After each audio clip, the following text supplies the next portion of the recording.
দেশের জ্বালানি তেল বাজারে অস্থিরতা কোনো প্রাকৃতিক সংকট নয়, বরং এটি একটি সুপরিকল্পিত কৃত্রিম সংকট। শুক্রবার বিকেলে ঠাকুরগাঁও পৌর মিলনায়তনে দুর্যোগ ব্যবস্থাপনা ও ত্রাণ মন্ত্রণালয়ের উদ্যোগে আয়োজিত এক অনুষ্ঠানে এমন অভিযোগ করেছে বিএনপি মহাসচিব ও এলজিআরডি মন্ত্রী মির্জা ফখরুল ইসলাম আলমগীর।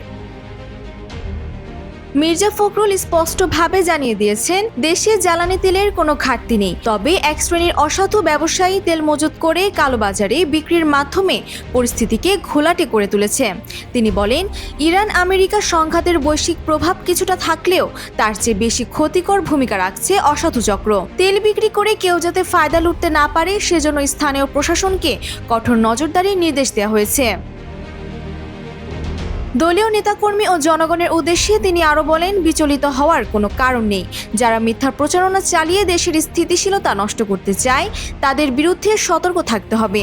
দৃঢ় বন্ধনের আস্থায় শক্তিশালী স্টিলের আরেকটি নাম জেডএসআরএম।